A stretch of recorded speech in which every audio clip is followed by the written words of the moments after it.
Welcome back to another episode of the Late Night Lake Show podcast. It's your host today, Kwame.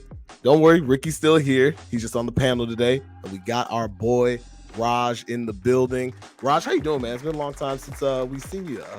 About an off season, a lot of things have changed, but welcome back to the show. How's everything going with you?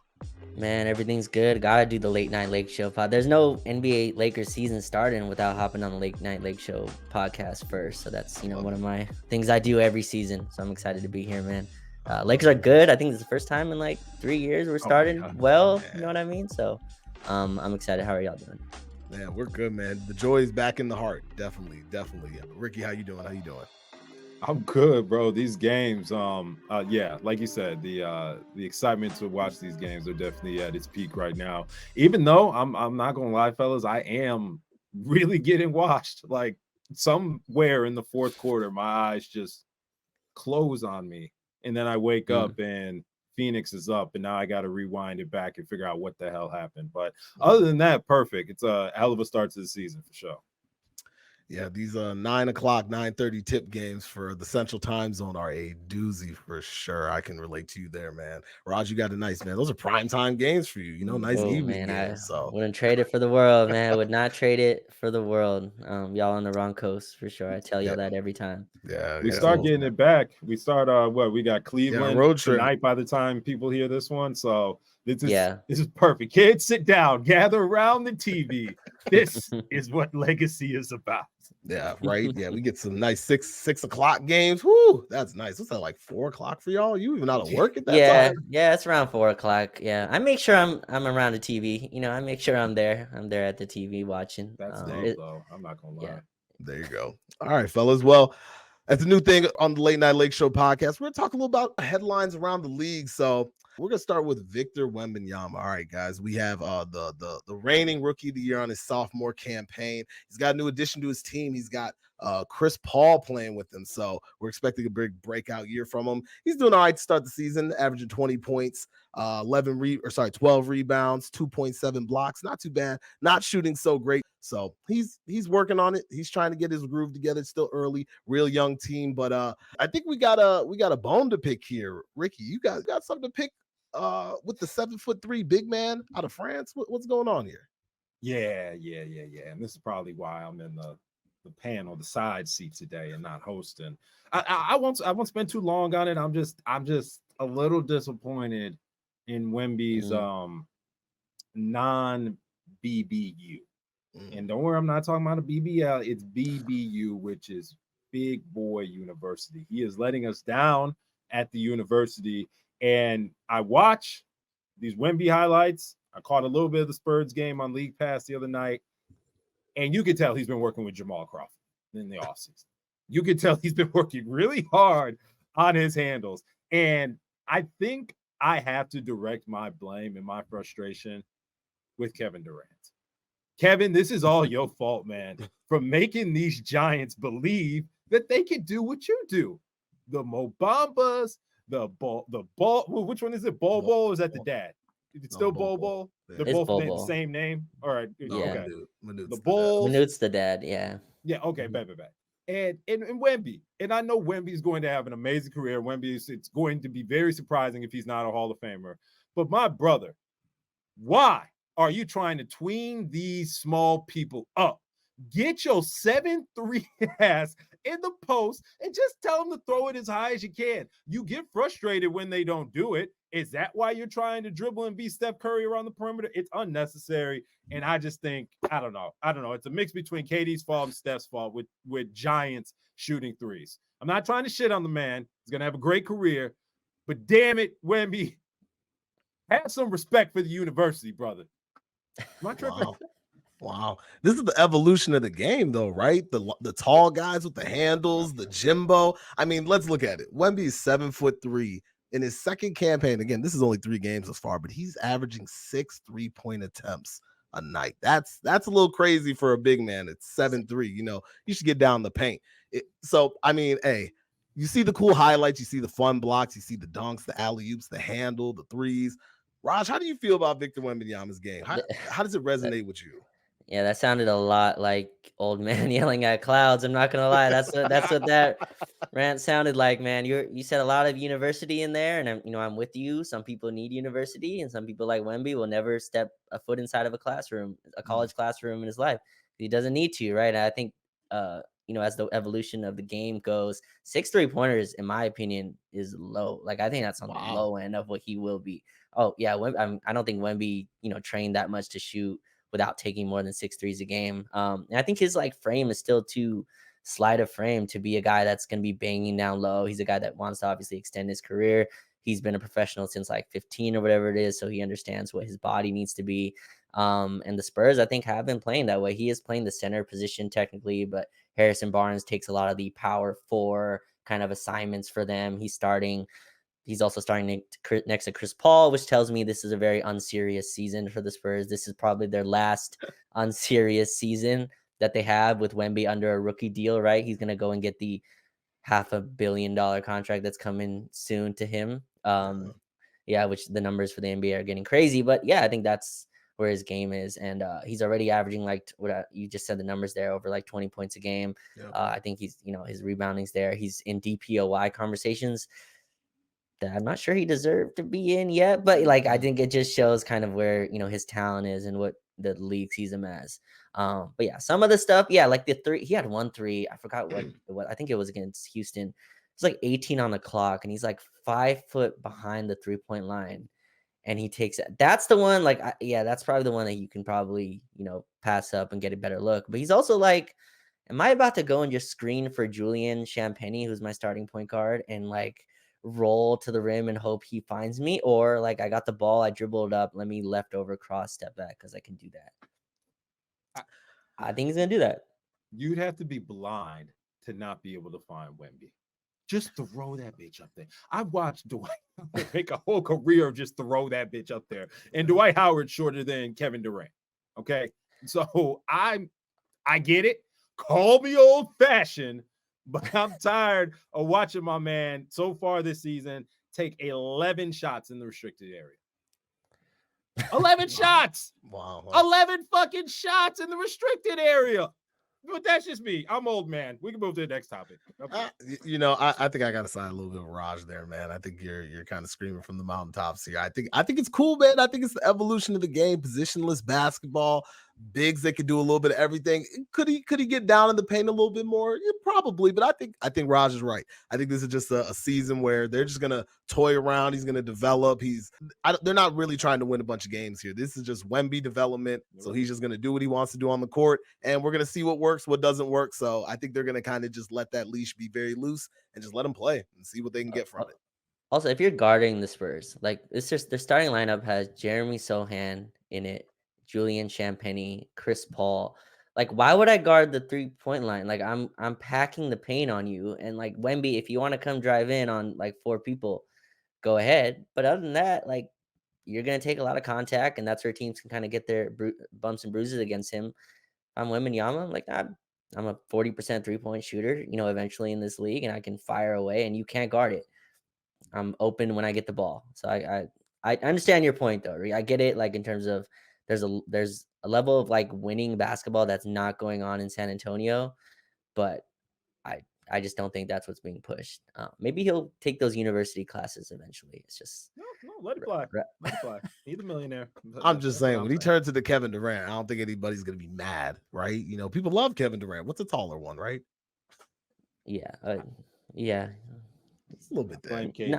KD, it's your fault. It's your fault, dog. I'm just too great at that height. All right, well, moving on. We have another young star coming up in the league. Paolo Banchero, man, this guy, former number 1 pick in the 2022 draft, just came off a 50 points, 13 rebounds, and he wasn't just hogging the ball. He gave out 9 assists, shooting 61.5% from the floor to lead the Magic to a win over the Pacers. Gentlemen, this guy has been on a lot of people's radar, just more than just an upcoming star. He's a scorer. He seems to carry a level of maturity, seems to really know the game. He is a great, great young player, and I think this is just the tip of the iceberg of what we're going to see from years to come from this young man. So I'm curious, what are you guys' thoughts about Paolo? What you've seen from his game in his early career that can continue to fester into a superstar of the future? Rick, we'll start with you. Yeah, it's all on the film, fellas. The the ball handling, Mm, the aggression, mm, the downhill force, the train that you hear coming that sounds like a hurricane, all to just stop on the dime and pull up in the mid range, make you feel stupid.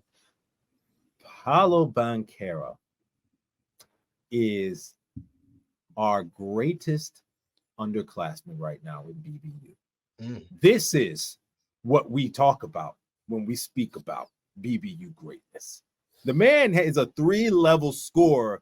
And I don't know if you noticed, fellas, he's taking the page out of Bronny's book, not Bronny's book, LeBron's book. I can't even call the nigga Bronny because he got a son again. But out of LeBron's book and putting a left shoulder in somebody's sternum and telling them, stop me if you can.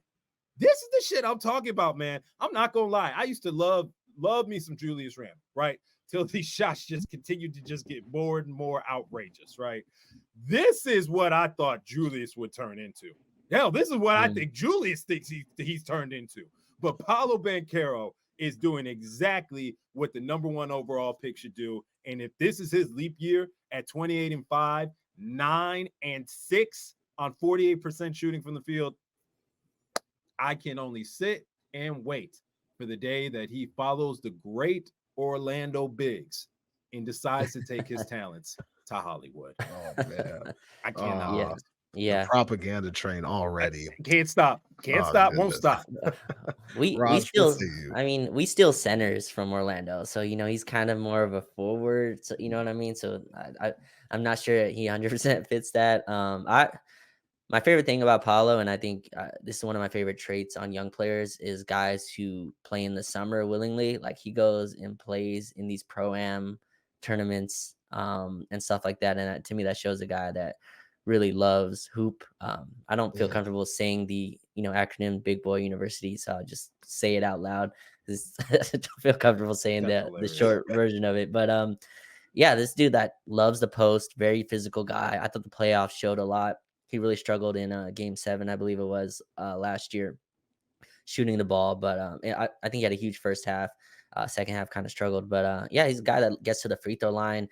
I'm still like a guy who doesn't shoot the 3 as well as like isn't a 3-point threat at as he was last year. Like I have concerns about him being a full-time on-ball guy, but him and Franz are like a wonderful combination so far. He had 50 last night. I think he had 32 at the half. Had a great game opening night against Miami as well, who's fallen off in a strange way. But no, Apollo's awesome, man, and huge break. I thought his breakout season was last year, honestly. But this year he's kind of ascending to that all NBA level. And look, man, they got KCP. Like that's that KCP seems to secret antidote.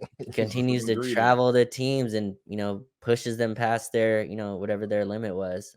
But no, Orlando's fun. I like their team a lot. I think they're like 4th in the East to me when everyone's healthy. But yeah, Paulo is awesome, and this is a dude that plays defense too, which I like. As a guy that plays both sides, which is rare in like young players who have the ball a lot. Players like that, Brandon Ingram, right? They pretty much lose their ability. Julius Randle, they lose all the the want to play defense. Paulo is a guy that locks up, so great start for him.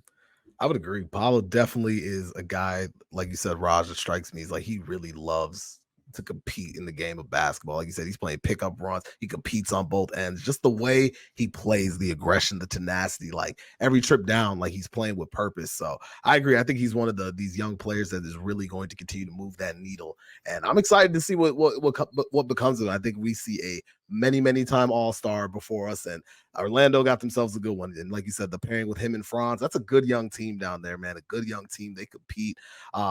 Interested to see, how they fare in this Eastern Conference, but they have a very bright future ahead of them. So I'm excited for that. Now, let's move on to the next topic. We have Raj's biggest non-Laker storyline. We didn't discuss this pre-show, so we have no idea what Raj is going to hit us with. Raj, what's your biggest storyline? Go ahead and tell us.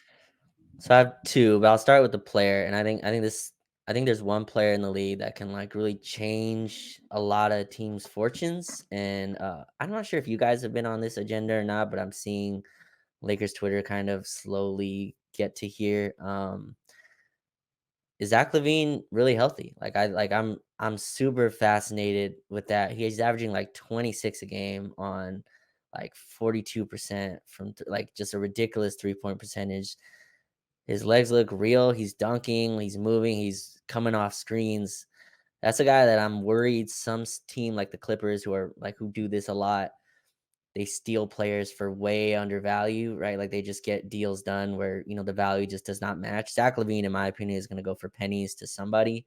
And I'm interested in kind of what happens with him.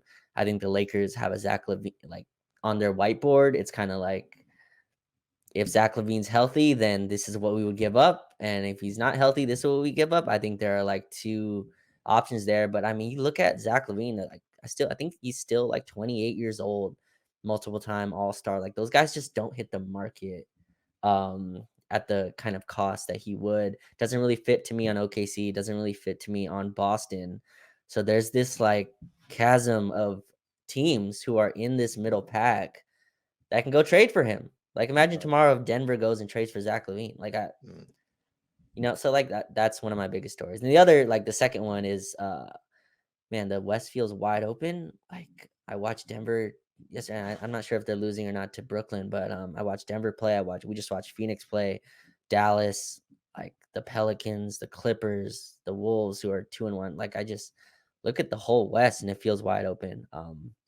I think we need to stop Boston from repeating this year. That needs to be a collective goal from everybody. And I think somebody in the West has to get it done. And I'm looking, and I watch Boston play. I know we don't like them on this show, but they have a level of baseline they get to that I'm not sure many West teams can reach without the star power.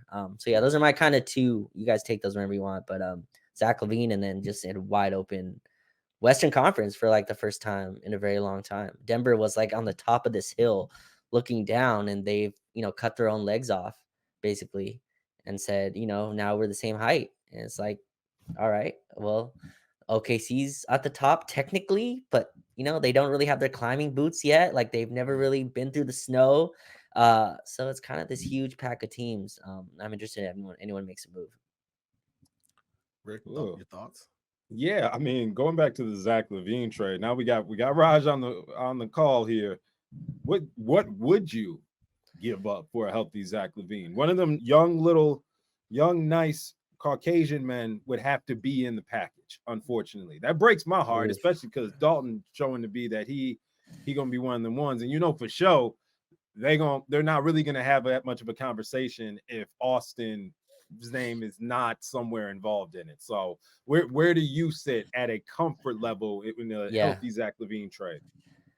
It's tough because his contract still comes into play where like that's what makes the negative, which is where I think you can keep both Caucasians out of it. Maybe if you're able to, put in 2 first-round picks, and I think that's where it is.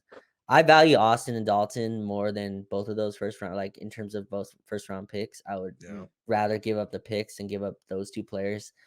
I think Austin's the best value contract in the league. Like I think he's the best young player we've ever had. I don't know if that's controversial or not, but like Brandon Ingram, Julius Randle, D'Lo. He's better than D'Lo. Lonzo. I think he's kind of past Lonzo in their career.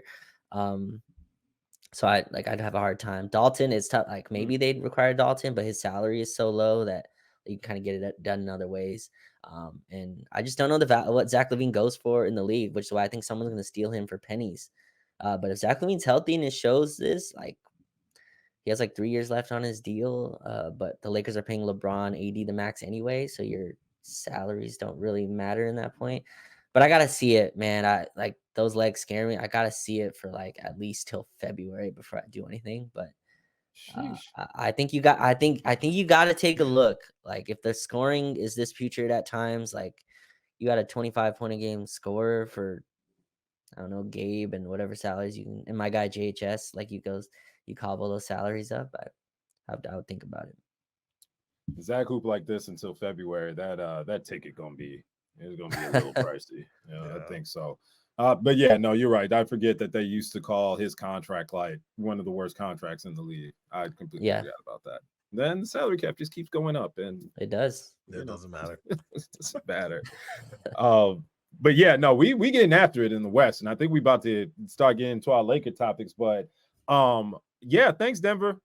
appreciate y'all. I'm sure they're going to be aggressive in trying to right the ship in some type of transaction. So Yeah. I think the teams are going to be aggressive. You know, OKC has already started rumbling around looking for another swap up their sleeve. They got the assets, right? They still have all the assets because they didn't trade anything for Alex Caruso.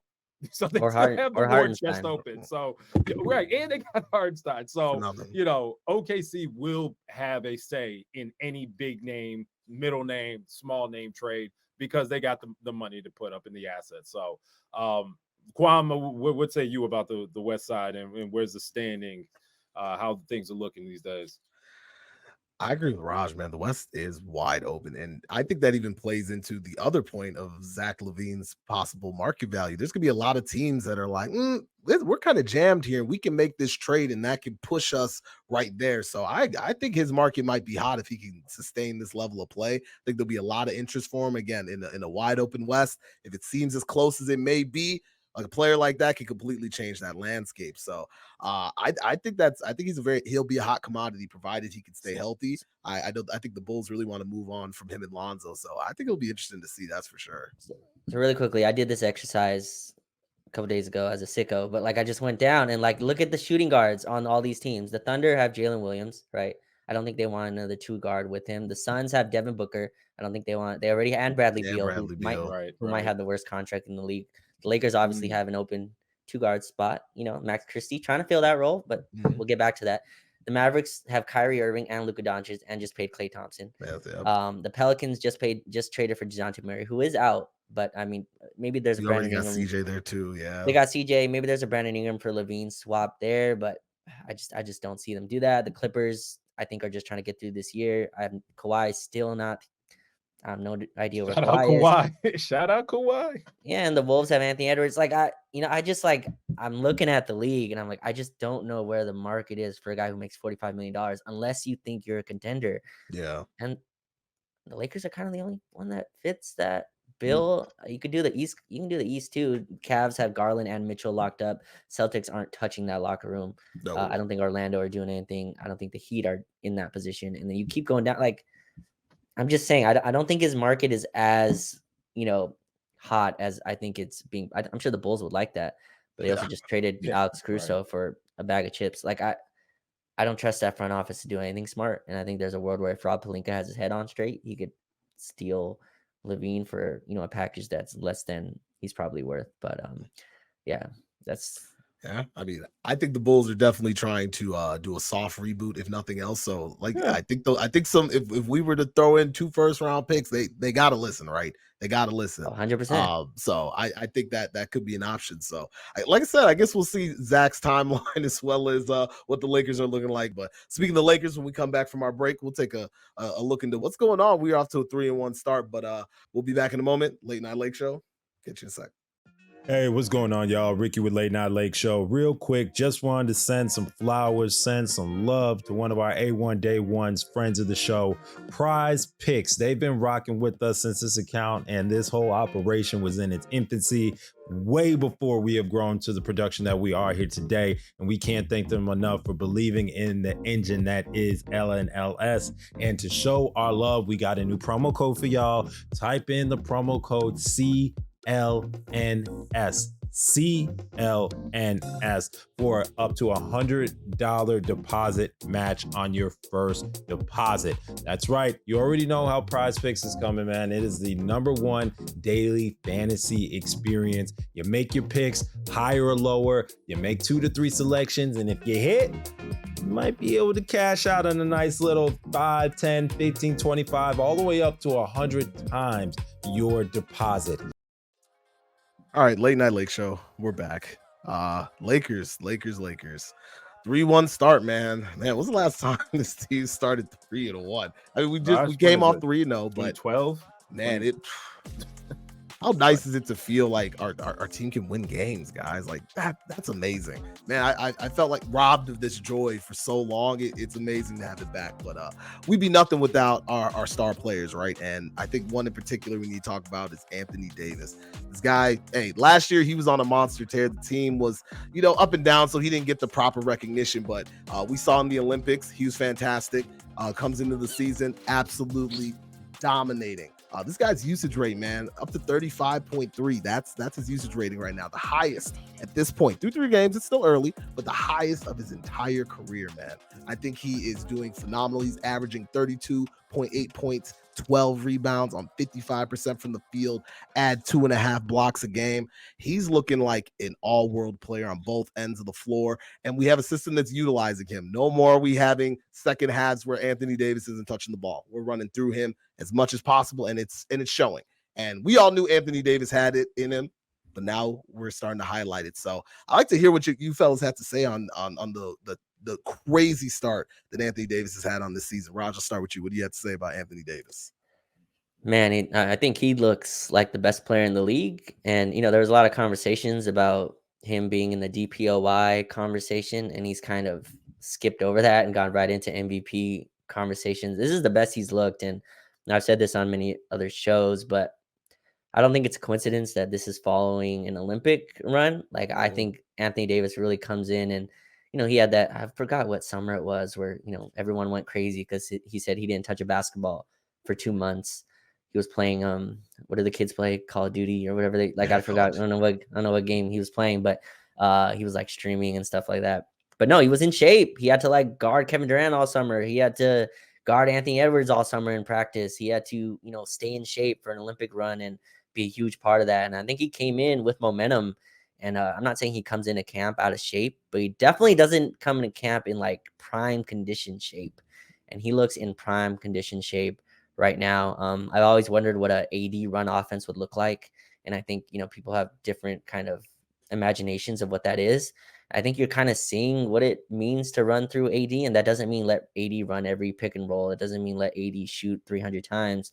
But it does mean like, hey, if he's at the high post, let him get the ball and let the offense kind of work around him. People screen around him. We have our guards screening for him. He's getting downhill. He played against 3 centers, honestly, that give him trouble. Gobert, not really, but, Sabonis and Nurkic are both guys that give AD trouble, especially in the past, especially even last season. But to see him run through both of those guys, I mean, he made Nurk pretty much unplayable, where they had to go to Plumlee and then had to go to really KD and Royce O'Neal at the center position. And I thought we took too many jump shots. We can get into that later. But yeah, he looks awesome, man. Looks amazing. And I think he's going to have to.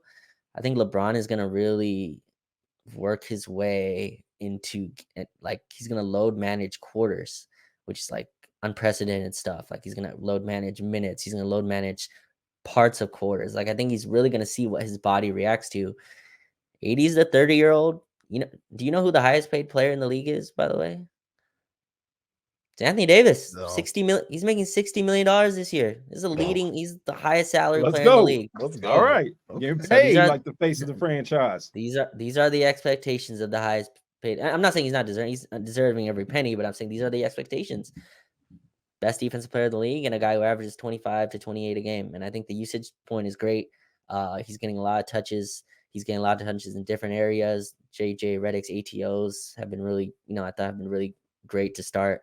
And there seems to be a real emphasis on getting him the ball. So hopefully it continues. I think he's the first Laker to like have 30 and 10 in each of his first 4 games since like Wilt or Shaq or whatever it was. Yeah, he's just been amazing. He's in best player in the world combos, which is what you want from your stars.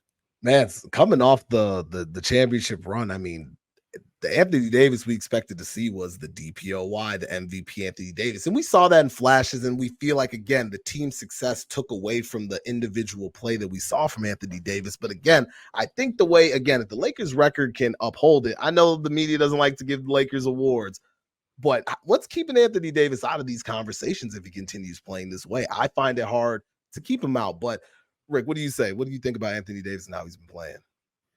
Man, this has been my guy since he joined the Lakers. Hell, even before that, Kwame, I know you get on me, and when he struggles, you say that's your favorite player in the league. But AD is one of them ones, man. It just when he's on, the shit don't make sense when you look at it, especially when you see him blocking shots, running to the other end of the court, either catching lobs or I mean, even this season, man, the 83s don't sound like we are at war.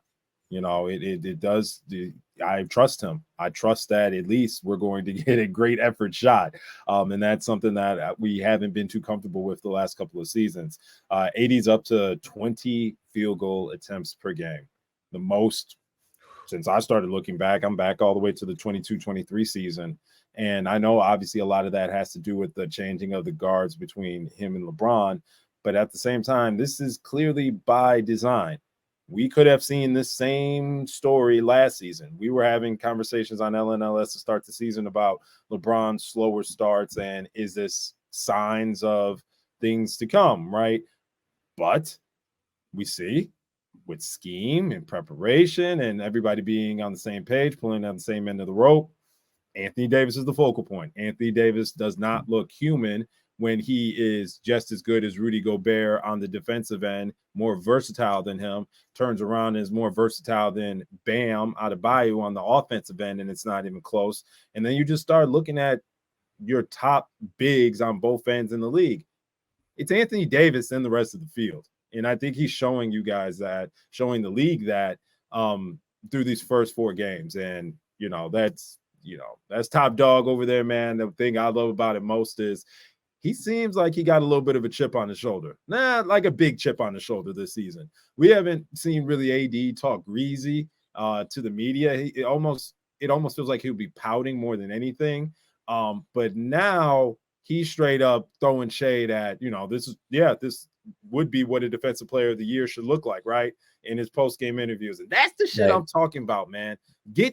Let that shine through. And after you're done dominating these fools on the court, let the media know that you see them seeing you do this. Right. You mentioned the threes, Ricky, and I've been pushing, like, I really don't care about the 3-pointers, and JJ Redick and the headlines were, JJ's going to get 80 taking threes, right? I want him taking 4 or 5 threes. Darvin at training camp last year or 2 years ago, I want him taking 6 threes a game. I don't remember who mentioned it, but you said he's taking 20 shots a game. That's what, like 80 shots in 4 games. He's taken 7 threes total, since season start. So to me, it's not the threes, it's the mid-range, though. That's important. Like the mid-range pick and pop at the free throw line, the step back jumpers, even if those don't go in, to me, like it's so important for him to be in a rhythm, right? Like he just having the ball, touching the ball. And like last year, a lot of times, like fourth quarter comes, it's like AD hasn't scored in the fourth quarter in 5 straight games, right? Or something, some crazy stat like that. And to me, the reason is because he wouldn't shoot outside the paint. So when like you limit yourself to restricted area field goals, it's gonna be very hard to shoot 20 times a game. Rudy Gobert takes like 10 shots a game. It's because like he can't shoot outside of, well, he could barely shoot in the paint, but like he can't shoot outside the restricted area. But AD opens himself with floaters, with step backs, with fadeaways, with shots that he can kind of get into his arsenal. The threes will come and go. He had a clutch 3 against Phoenix a couple nights ago, or against Sacramento. I forgot which one.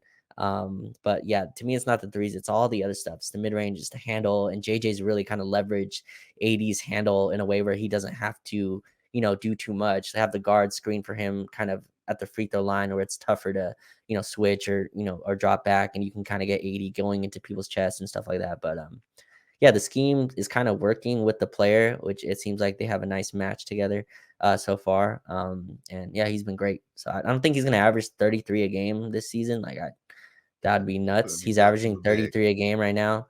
He's averaging 33 and 12, which is just like that's nutty. Which I don't think he'll average that, but around that 28 and like 11 and and 3 blocks.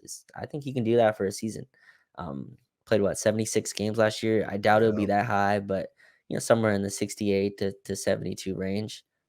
That's MVP, man. If the Lakers can stay at like the 1 to 3 seed, he can get himself, an MVP award. Yeah, I would agree. The engine of the offense and the defensive hub all in one for the Lakers. And Ross, to your point, he's had to go up against three tough Western Conference centers. You know, he had to go against Gobert, Nurkic twice, and Sabonis, who has historically owned him, so to speak. And he held his own and had phenomenal games against all of them. It feels like again a season to exercise some demons for Anthony Davis. It feels like he's coming in with a different mentality, and he's not settling for mediocre games, it seems. And again, like I said, it's still early, but I really like the way he's looking and the way they're playing through him. Again, even if he's not the one taking the shots, he's getting the ball. He's a constant threat on the offense, whether they have him in motion, moving, cutting to the rim. You have to pay attention to Anthony Davis at all times. And I think that's helped open up the offense a ton. But it's been good, man. It's been good. It's been a pleasure to see Anthony Davis be this good so early, and hopefully that continues. But let's talk about our other Lakers star, LeBron James, man. Gonna be 40 We're gonna years let old. you clear out. We're gonna clear out and let you cook for this one, man. LeBron is your top dog entertainment, bro. And folks saying that the man he's in a wheelchair pulling up to these games. What's up, bro? Hey, he lost against Father Time last night. I'll say that he did not look very good. It was a bit of a struggle. He didn't shoot the ball super well. Sometimes he looked a little disengaged. It looked like he had like low energy. It seemed like there was a lot of times where he was sick. Yeah, he did. He said he had a bit of a nasal passage or something was going on with him. But like I said, he didn't look to be his usual LeBron self. But again, this feels like just another outlier to me. I'm not ready to overreact. I'm not ready to think like, oh my gosh, LeBron, he's done. Like, oh, what are we gonna do? I mean, we just came off a night where he scored 32 points, 14 rebounds, 10 assists. Absolutely cooked. Like we just literally came off this the game before. Like, literally, we saw his run in the Olympics. I think obviously he still has that gear, sustaining it night in and night out. Probably wouldn't happen, but we shouldn't expect that to happen at this point. I think he's going to carry his weight more times than not. I think, like I said, I think that was an outlier. And to be honest, as bad as he played, we still had an opportunity to win that game, several opportunities. So to be honest, I'm not that disappointed at it. I get it. I know people are used to the crazy LeBron performances, and I think that's kind of taken hold of our minds. We're just used to these crazy performances. We're not used to average. We're not used to subpar.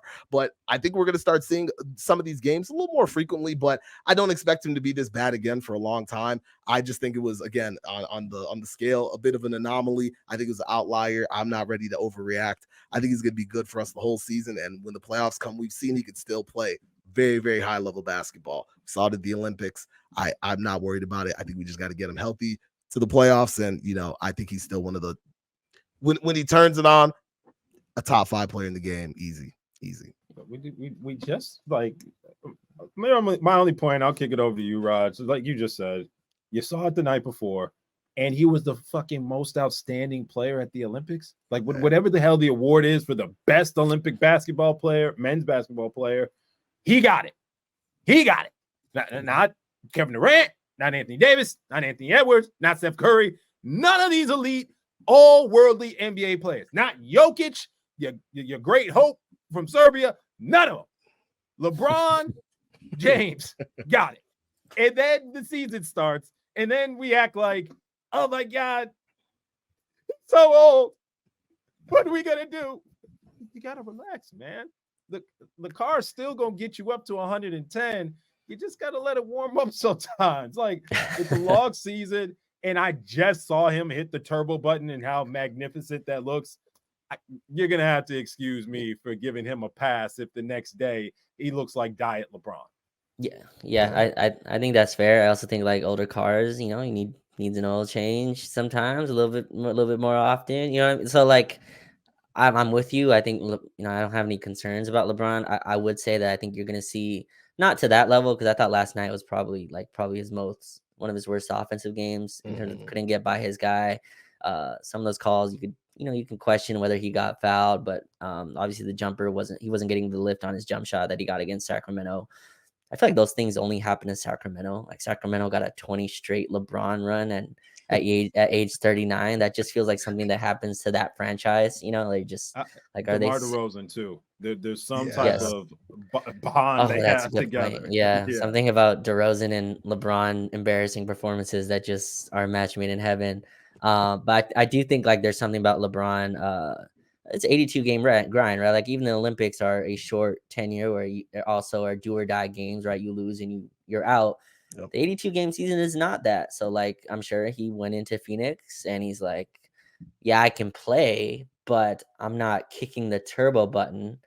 Number one, because I don't respect this Suns team like that. And number two, I really don't like we just beat your ass a couple days ago, right? Like I'm really not pushing. My guy Austin's cooking, Rui's cooking, AD's cooking. D'Lo hit some shots. Like I really don't need to turn it on. And he tried to, I thought, in the fourth and just didn't have it. Again, I thought AD got fouled, which got proven true by the the unnecessary last 2-minute report that comes out the next day. But yeah, that's where I'm at. I think LeBron's fine. It's just I think that in this marathon, you're gonna see a few more of these kind of where LeBron walks a mile. Like there's some of these miles he's gonna walk. And sometimes it's going to look like this, where the other team is sprinting and LeBron's like, I'm not running with you. I'm not this. I'm trying to get down there. And like, you're sprinting at the quarter mark. So I think you're going to see a couple performances like that, but he's fine. Looks good. Looks in physical shape, which just doesn't make any sense. Saw him in person on Friday and you could think you're watching LeBron from 6 years ago. It's like, doesn't look any different. Still dunking on guys. It's absurd. But yeah, I'm with you though, Kwame. There's no panic button on LeBron. Somehow still got the 10-point streak. Like still made barely. Hey, he that's not gonna break. He's not gonna break that. He gonna get up out of here before hell or high water. He's scoring them 10 points. He getting it. Yeah. Hey, the only thing that I think about these days with LeBron, and as I saw, the not best performance by him, right, is I was in 6th grade, LeBron's rookie season, right? My son just turned 6 in LeBron's 22nd season. It would be very disingenuous of me if my ass, who gets out there for Thursdays and Saturday runs, huffing and puffing, didn't cut the guy a break who's been doing this literally my entire childhood, adult, and now fatherhood life. You just won't see me get mad at LeBron like y'all do. I hold him to a high standard, but he is a made man. Deal with it. Hey, it's an honor. It's an honor and a privilege to watch you struggle for a game, LeBron. Thank you for coming to the Lakers. God damn. Hey, man, I agree with you. I also think, LeBron said it himself, that this team isn't constructed this way for him to have to go off for 30 points every night. We got guys that have these opportunities to really share the scoring burden. And like I said, he played an abysmal game by LeBron standards last night, and we were still in that game till the very, very end. So I think honestly that was an optimistic thing for me, because you're used to, if you were to think at any other point in LeBron's tenure, if he had a stat line like that, you would think they got the doors blown off them. You know what I'm saying? And we held that together. So to be honest, I think that's very optimistic from the outlook of the team in totality. So I'm not concerned about it. I'm not concerned about the team. It's just one of those games. It's a long season. Nobody goes 82-0. I'm okay. I'm not going to stress too much about it. But speaking of the team, guys, I think we need to call something out in our starting lineup here a little bit. D'Angelo Russell, I'm curious about what his role is supposed to be on this team, right?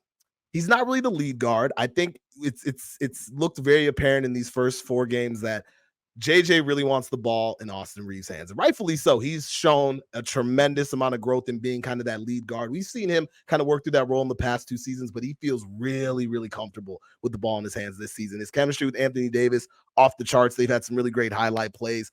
Where does D'Lo fit in this offense? Is he a spot-up shooter? Is he... Because again, he's like a tertiary ball handler in our starting lineup. He's not really leading bench units. He's not bringing defensive intensity. Right now he's averaging 11 points, about 6 assists, shooting 40% from the field. His usage rate is the lowest in his entire career. Again, it's still very early in the season, but he's only at 21 for his usage rating, so he's not really seeing the ball a ton. I don't know where he really fits in this team's plan long term. I know a lot of the concerns is our backcourt's athleticism at times. And again, I feel like Austin Reeves isn't the guy you're going to pull out of that group if it's one of the 2 of those guys. would it make sense to make a trade for a more defensive guard or something? I don't know. I'm kind of curious just what you guys think on D'Angelo Russell, where he fits in the team now, and what is his long-term look on this team. Raj, we'll start with you. Yeah, it's funny because I think, again, not comparing it, but I feel like last year and the last few years, it's been a lot of two people driving a car and kind of like, hey, let me get out the passenger seat. You come in the passenger seat and you run the car for a little bit. And we've kind of just had one driver for a while now, and it's just kind of like Austin's really taking that range. And it's funny because I was at the Suns game on Friday, and like you see LeBron walking up on the left side, and you see AD walking up in the middle, and the ball's in Austin's hand. It's like a 2-point game late in the fourth quarter. And that's not because Austin's having a good game. That's just what we do in fourth quarters is we have Austin kind of as the entry point against the defense. But no, with D'Lo, but like, again, with that backdrop, where does that put D'Angelo Russell? Well, that puts him where his only shots come from 3-point land, right? So like now, not only is D'Lo a streaky shooter, but now his only contributions come when he's hitting shots, right? Yep. All the playmaking's kind of gone. It's not gone, but like you mentioned tertiary ball handler. He's kind of this ball swings, and he's kind of the guy that has to make the second or third swing pass. And look, that doesn't show up in a box score like that. It sometimes, like, the hockey assist is something that doesn't really show up. So like it's tough for him as well to stay in a rhythm. So he took 13 shots last night. 9 of them were from 3, and like that split, to me, he's just not hot enough to be shooting at that level. But yeah, it puts him in a tough spot where he just doesn't contribute at all defensively, and it's loud, like especially with Austin's improvement on the defensive end. We're throwing Austin on Devin Booker, on Anthony Edwards. You watch D'Lo can't stay in front of Kevin Huerter. It's like it's frustrating. It's why Gabe Vincent, who can't like throw a rock into an ocean, is closing games. Man, at 6'4", like is closing games because he defends, at a baseline level that helps you win. It's just D'Lo's in a tricky spot. I think he's being told, don't worry about your offense, which to the fan base, we don't care. Like, you're averaging 11 points a game and you're shooting 30% from 3. Like, it's not enough for a player making $18 million this year. But I think he's kind of in this spot trying to pick his spots and doesn't really know where his shots come from. I'm sure that relationship will get better. But yeah, you're right. The second unit is him, LeBron, Gabe, Max, and Jackson Hayes. It's a tough unit to be successful with. That it just is. It's especially with Max's struggles on offense. Gabe is averaging 3 points a game in 20 minutes. 3 points a game in 20 minutes a night. I don't care how he shoots it like twice. Like I don't have the stats in front of me. Like he barely shoots that bitch. Like, right, and one of them was because the shot clock was going down. Like he took that. Like so yeah, it's a tough place for D'Lo to be in. I understand fans are like, hey, you have the ball now, score. Like, this is what you wanted, right? It's what you wanted, but like that's not really how it works. Like, it's tough, I'm sure, for him, and I'm not making excuses for him. I can tell the type of player he is, where like he loses some engagement when he's not engaged. Like, other players can kind of not touch the ball for like many plays and still be engaged on where they're supposed to be. But D'Lo's like, man, I haven't the ball in 3 months. Who's courtside? Like, who's up? And it's like, exactly. Yeah, it's a 5-point game. What are you doing? So that's kind of where I think his place is right now on the team. Rick, what are your thoughts? Where's D'Lo fit on this team, man? I'm not allowed to say that D'Angelo Russell is struggling, or I'm gonna get yelled at on social media. So I'll just say, when his shots start falling, this will feel a lot better to me. Yes, he is a very liked teammate. That is clear, right? He seems like a locker room lubricator, but at the end of the day, man, it's a yeah, you'll like that one. Wow, that's a hell of a locker room lubricator. All right, man. Yeah, keep me out of those. Like that one. Yeah, BBUs and locker room lubricators. I need sleep. They're not hitting like they need to be. But no, at the end of the day, man, I think Austin, he took his lunch money. This is clearly something that is moving in the direction that it's Austin's ship to have the ball in his hands. I'll never forget D'Lo's line when they're talking about his fit on the team. He said, I'm a hooper. I'm just a ball player, right? Player. That was very passive aggressive because up until that point, it was like you got D'Lo, the distributor, the maestro of the orchestra, right? So I really don't know. I don't know how this manifests itself. I would hope that when the shots start falling, everything starts looking plentiful, right? I think D'Lo right now seems like the cherry on top with the finishing, like that puts you over the top. Yeah, it doesn't seem like you're going to really need or rely on him for huge scoring outputs, especially with how Rui is holding down scoring to start this season, man. But obviously we need these threes to start falling, D'Lo. Yeah, D'Lo's a smart guy too. Like I'm sure he's looking at the lay of the land and going, "Wait, they're taking the ball out of my hands. Yep. Like I'm not closing games. Like like so I'm sure, and like I'm on an expiring contract, and like so I'm sure he's doing the math too. And I'm not saying they've lost him, and JJ's kind of really propped him up in post game and training camp and all this stuff. It's just I think the human element of it is like my roles continue to getting diminished. I'm not closing for a guy who averages 3 points a game. So I'm sure like some of that comes with him. But I mean he's like let's be frank, he's the tradable piece on the team. Yeah. Like you look at the roster, he's the $18 million salary that fits whatever in Brooklyn or wherever you want to go get pieces. Yep. That's the improvement. Austin's not getting moved. D'Lo knows that. The whole world knows that, but D'Lo knows that. Like, so I think there's a part of this too where the honeymoon phase was there last February and it's continued to kind of fizzle out. Now both of them are like, do we want a divorce? The kids are winning, but like, do we want it? Like, so it's I think that's where they're at. That's where D'Lo's at. Yeah, I would agree. I think D'Lo has to see what's going on. And like I said, it's even harder when the shots aren't falling. There's no defensive intensity. It's like, well, then what are you giving us? Because everything he was supposed to have given us could be given to us by Austin or LeBron in that starting lineup. So I don't mean to say this as D'Lo's like a bad player or anything. He just doesn't have a great fit with our current roster, and his skill set feels a bit redundant at the current moment. So we'll see how it progresses. Like I said, we're a winning basketball team, so hey, maybe he's just here for the ride, and he'll continue to sit on it as long as he can. We did talk a little bit about our bench unit and that lack of production. So JJ Redick talked about how he wants to have a 9-man rotation. So obviously we have our starting 5. We all know that. Hayes, Vincent, Christie, and Connect have so far rounded out the 9-man rotation. Interesting batch here.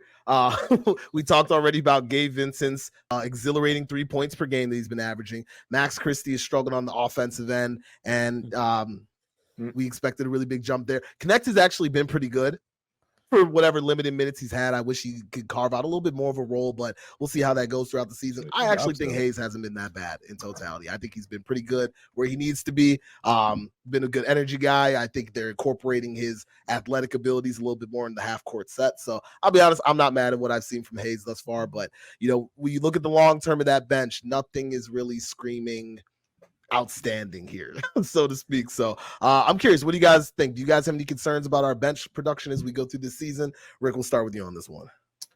The only reason why I'm saying no right now is I think, again, I hate to go back to the starters, but I think because of the contribution that Rui is making, like I feel like it's covering up some of the struggles on the offensive end by our second unit. I don't know what's left to believe in with Gabe. He seems like he's hustling, so I appreciate that, right? But I think I said earlier, I don't see him shooting a lot, and I thought we were getting a streaky 3-point shooter. You got to get on some streaks. You got to shoot to be streaky, right? So, and grandson, it's getting dark. The street lights are out. You either are going to have to be a big boy and say you staying outside and earning your right in that lineup, you're going to have to come inside, son, and have a seat and figure it out. Because it does seem like, and I think you said it, Raj, it does feel like Max is just still a half step slow in his processing. It's clear. I think it's clear, and it's disappointing because he seems like a natural glue guy.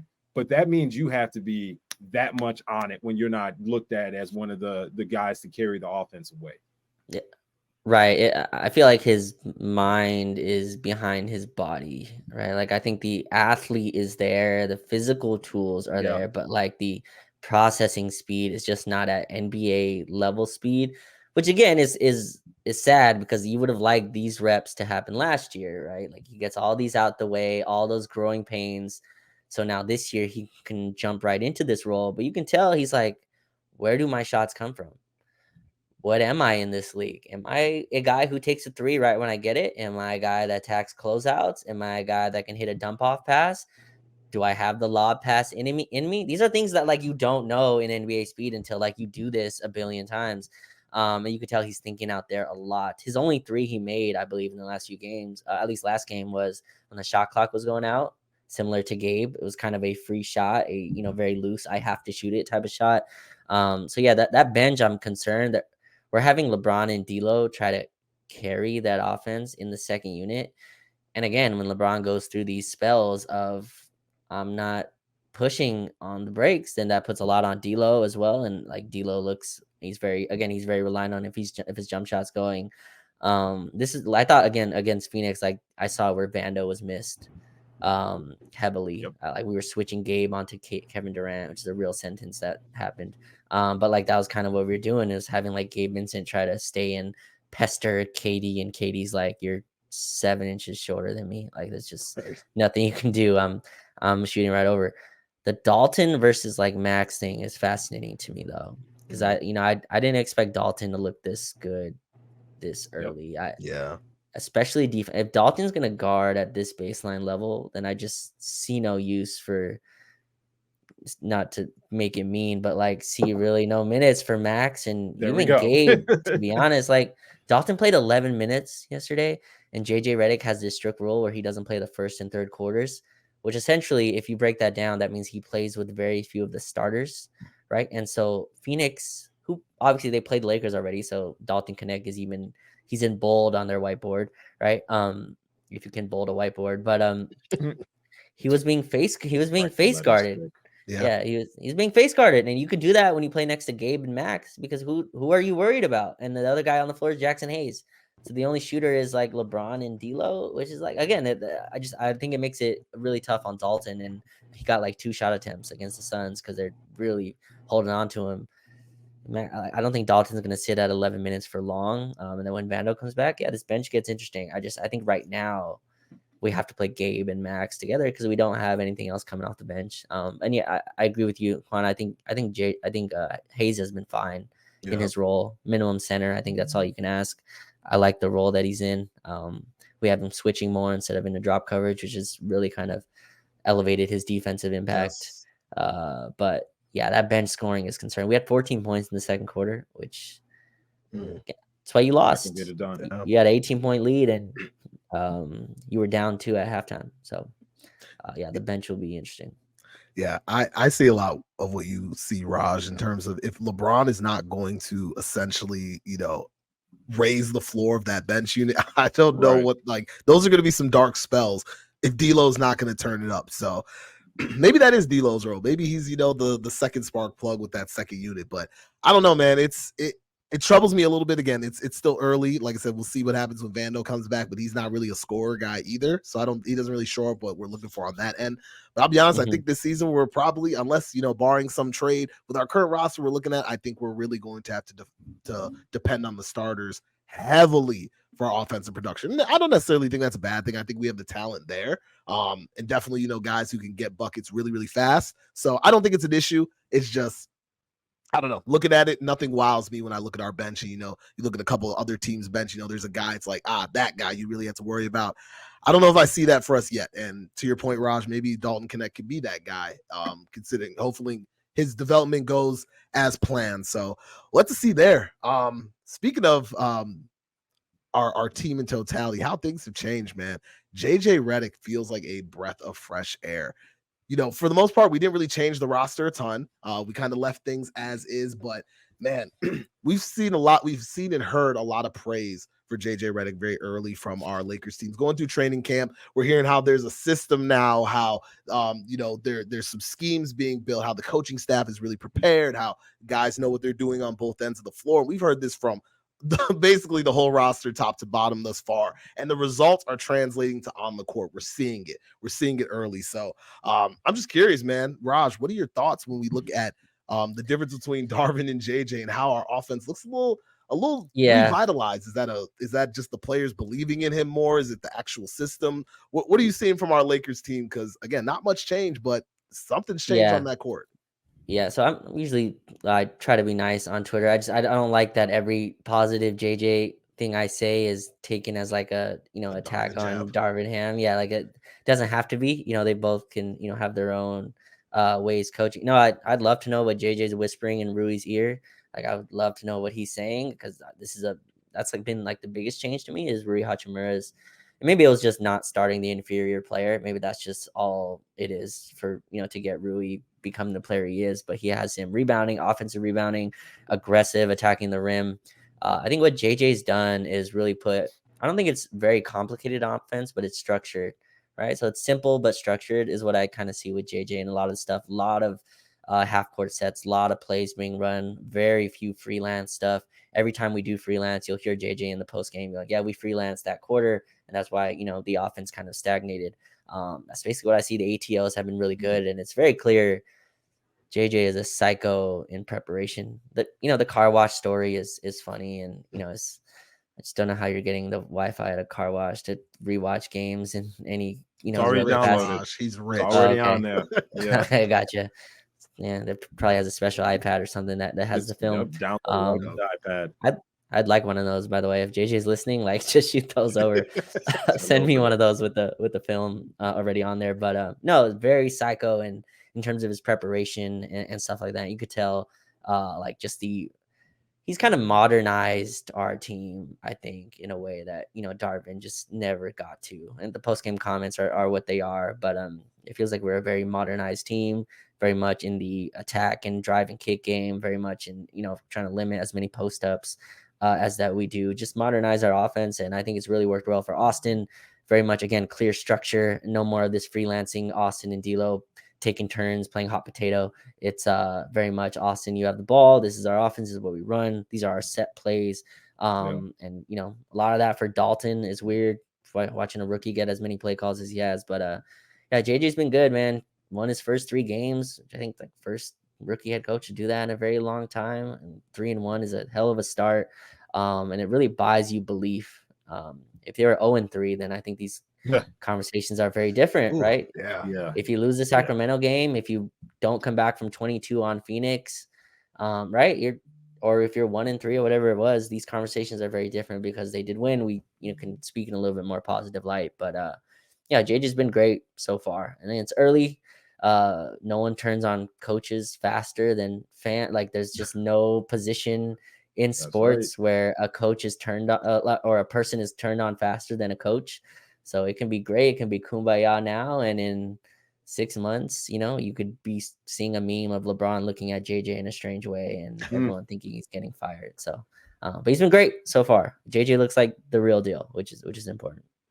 Yeah. LeBron's podcast host, oh man, turned coach. What you remember the dialogue during the summer, but looks like he's fit the bill pretty well, man. Looks like he's done what he's had to do. He does have great assistants, so I don't want to be remiss about that. He has some really good assistants that I think are helping that transition into an NBA head coach go a lot smoother. But again, I really like what I'm seeing from JJ, and I like what we're seeing in our offense.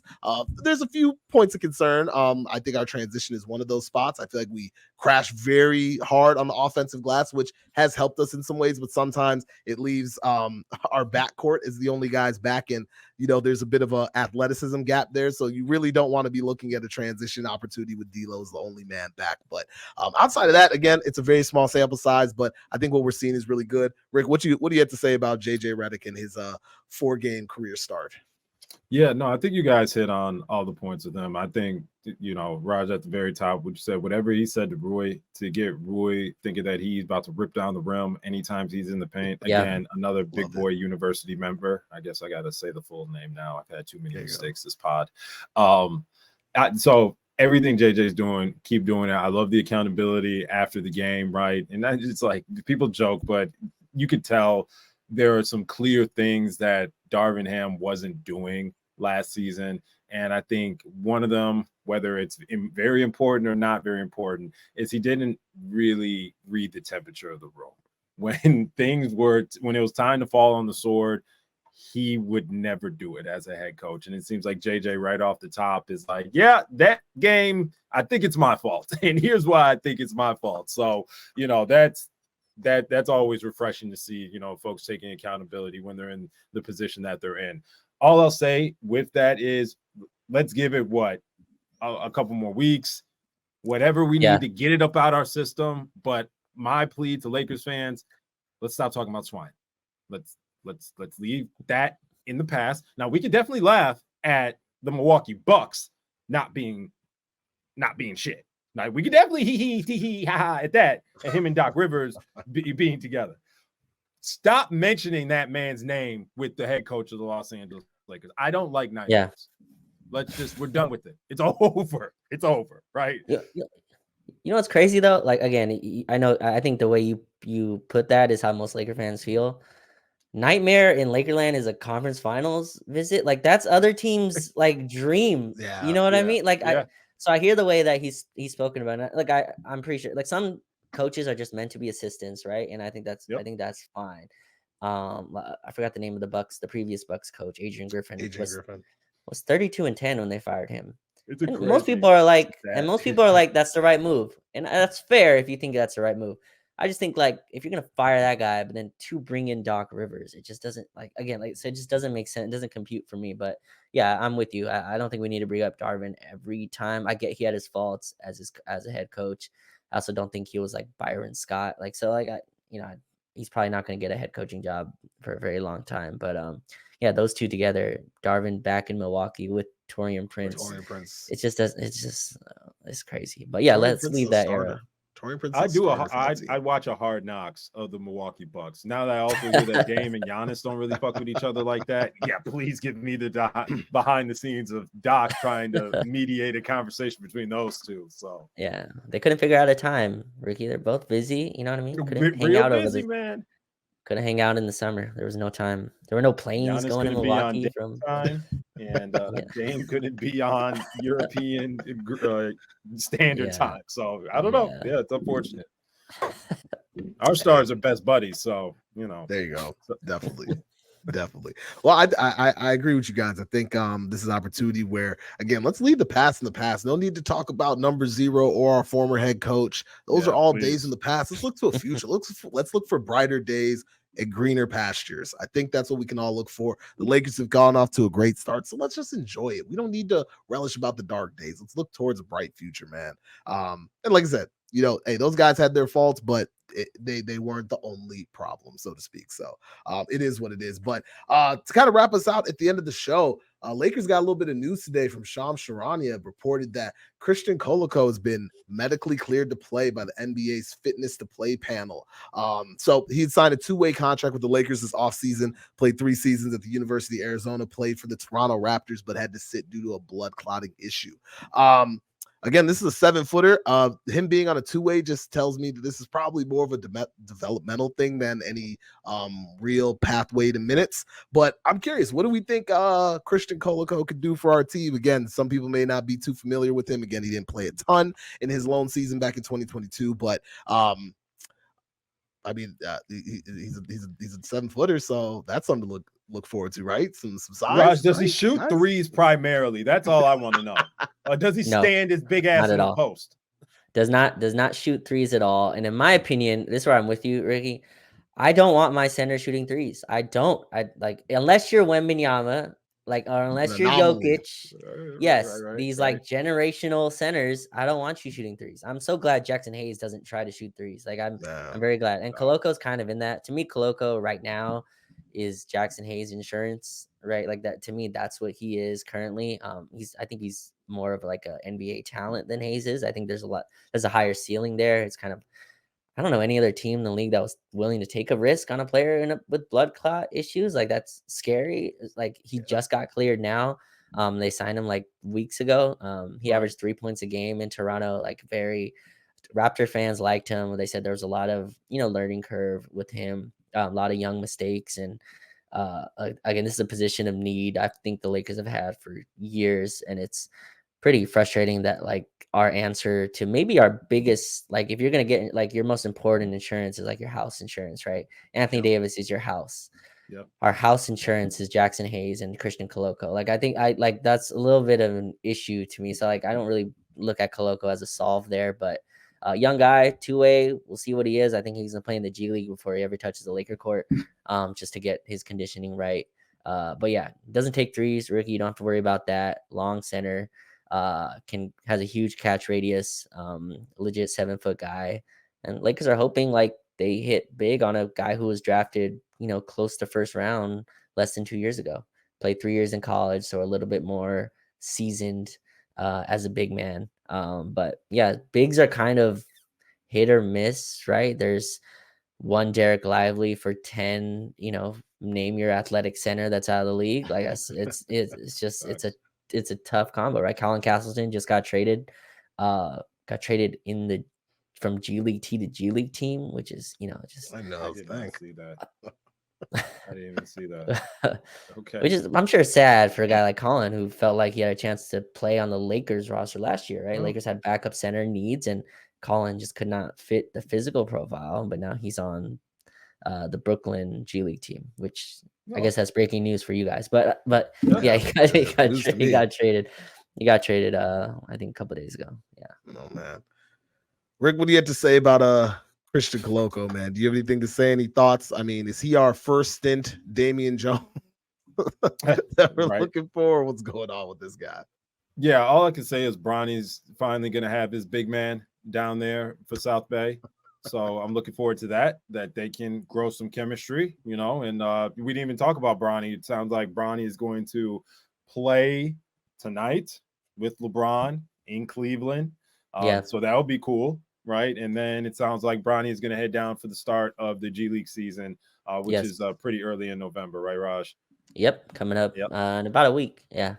Well, there we go. So I think that's the time that Bronny is going to get a lot of his reps in. And I think Christian Koloko is going to be in similar situations on this two-way deal. So not much for me for the big fella, but hey, welcome aboard and all the best. Hey, we got Bronny playing in Cleveland. Hey, these are all just shots for the documentary, guys. Like you're gonna see it in like 10 years. But that's why he played in that game. They just wanted a really cool shot. It's at home. Yeah. Kids from Akron, X2, the whole fun thing. So it'll be good, man. It'll be good. But all right, well, that'll wrap it up for us here at the Late Night Lake Show podcast. Appreciate you all for tuning in. Guys, the Lakers, we played tonight. We played the Cleveland Cavaliers early game for our West Coasters. Thank you, Jesus game for us in the Midwest. So we're excited for. Hopefully the Lakers can get back to their winning ways and improve to a 4-1 record. But before we take off, Raj, tell the people what you're working on and where they can find you. Oh yeah, I mean, I've been on this pod enough. I had listeners that follow me, I'm sure. But at Raj Chipalu on Twitter, follow me on TikTok. It's starting to grow pretty nicely on there. So same name at Raj Chipalu. Lakers Detailed Pod, Lakers Lounge. We're all over, man. It's time. It's Lakers. This is the most beautiful time in the world. So these next 7-8 months, this is what I live for. So I'm excited to be back in the grind, man. Dancing? Nah, I don't dance, man. That's not for me. Not on the TikTok. All right, you're not stitching together reaction videos and nothing like that. Oh, nah. You're keeping it straight Lakers talk. Straight Lakers, yeah. Video breakdowns. It's actually a really nice kind of platform to be able to kind of zoom in and break down play by play. And TikTok has more of a attention span for that. You don't want to put 3-minute videos on TikTok, so it's nice. You can get content up pretty quickly there. But yeah, follow me on there, and we're back on the NBA grind, man. Wonderful. Well, Raj, thank you again for joining us. As a friend of the show, we appreciate having you. Do it for us here at the Late Night Lake Show podcast. Appreciate you guys again for listening with us. For Kwame, for Ricky, for Raj, let's go Lakers, baby. You guys have a good one. We'll catch you later. Peace. Peace.